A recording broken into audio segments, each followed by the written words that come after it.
Welcome to Mega Talk. We're still the talk show in boxing.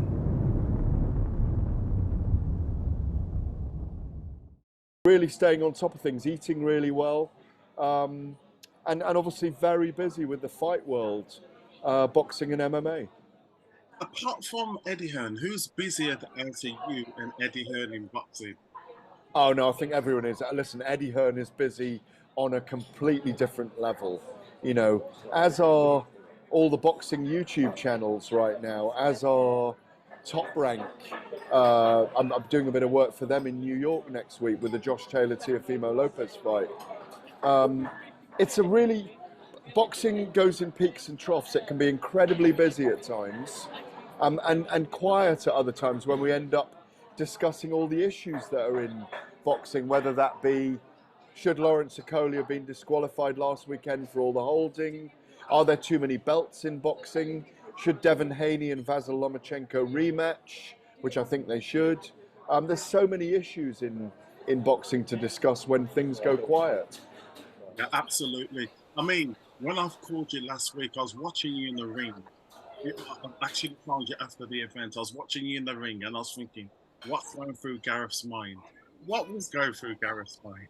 The main things that were going through my mind is how Lawrence Okolie felt he was fighting that fight when he was warned about 9 times, multiple times for holding, putting his head in, not punching, not boxing by Marcus McDonnell, and also just to see what he was going through during the fight, and also with Chris Billum-Smith, what the moment meant to him, what it meant to him for his dream to come true, to be a world champion in front of his home fans at the Vitality Stadium in Bournemouth. It's always amazing doing a broadcast from outdoors in a football stadium. 10,000, 15,000, 50,000, 70,000. It's always amazing. It's as amazing as any atmosphere in any of the big boxing venues, from Madison Square Garden to Wembley Stadium, to the O2 Arena, to MGM, T-Mobile Arena. It's always amazing because there's this groundswell. People are on the pitch for the first time. The rings on the pitch. It gets dark for the main event. It was an extraordinary night. So really, I'm just looking to ask the questions that I think anyone watching on TV or listening to the broadcast would want asked in that moment straight away after the fight. And I've got to say, Okolie was magnanimous in defeat. I agree. How he comes back from it, whether he set a precedent for referees to get on his case about his smash and grab style, I don't know now. But I think CBS, Chris Billum-Smith and Shane McGuigan really exploited his style in the way they fought the fight. You know, one thing what Lawrence says, you're talking about how graceful he was. After the fight, when he says, look, I've come from McDonald's and become a world champion, I think that was an absolutely brilliant touch from him. Because I do think that people do get him wrong. Sometimes you look on him, you see stern face and you know what his presence is like. But that was showing how humble he can be. And a lot of fighters out there do put on a facade, a face, but really deep down inside are just people. Absolutely. Look, I think Lawrence says himself, he's grown extraordinarily over the last 3 years. That story about weighing 300 pounds and leaving McDonald's, being inspired by Anthony Joshua, losing 100 pounds in weight at London 2012 in the Olympics when Joshua won the Olympic gold, super heavyweight gold. Lawrence is a story of sacrifice and will to win. He'll come back stronger from the defeat, in my view. He wrote a book during lockdown. He's just grown. He needs to work out what style he's going to fight in, because it is going to be an issue for him going forward.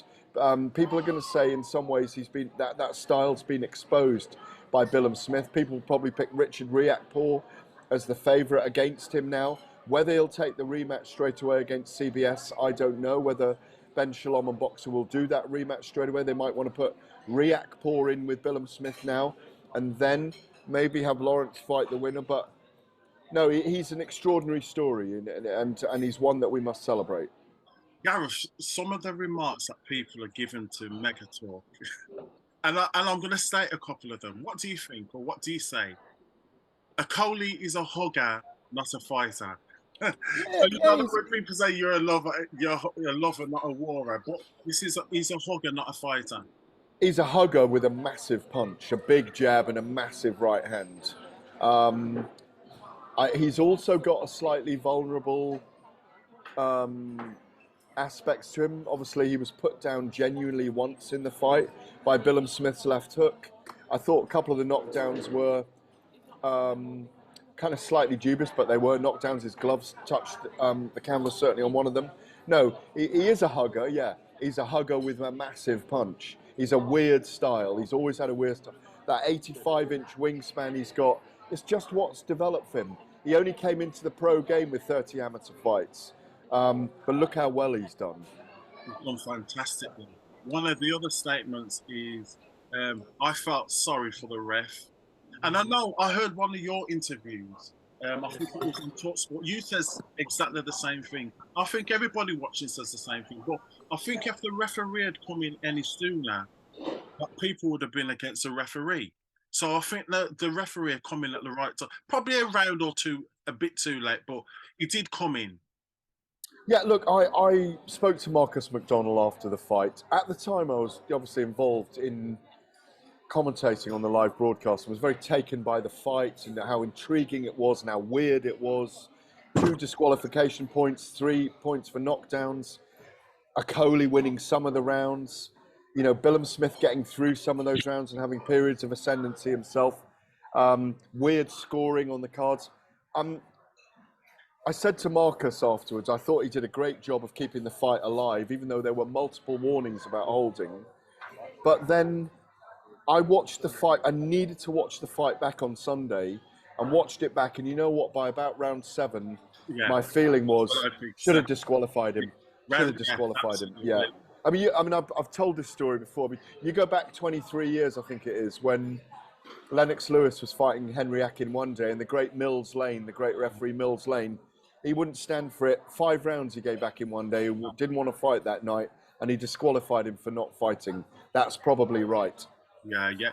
But the reason, to give Marcus McDonnell's reason, you can understand why he didn't want to end the fight in that way, because the world title, fans there wanted to see it through to completion. It was a much better outcome for Billum Smith that he had the points read out at the end and he was ahead on points after 12 rounds. So all of those factors, you can see why Marcus McDonnell perhaps wanted to keep the fight going. You know what Mills Lane would have said, don't you? You guys are in one heck of a fight. Cut out that nonsense. Let's get it on. Let's get it on. You know that he died sadly just a few months ago as well, didn't he, Mills Lane? The latter part of last year. Shame. Great referee, though. Amazing guy. Stand-up guy. I think ex-Marine, wasn't he, or something, Mills? He was a judge as well. A judge. A judge, yeah. Yeah.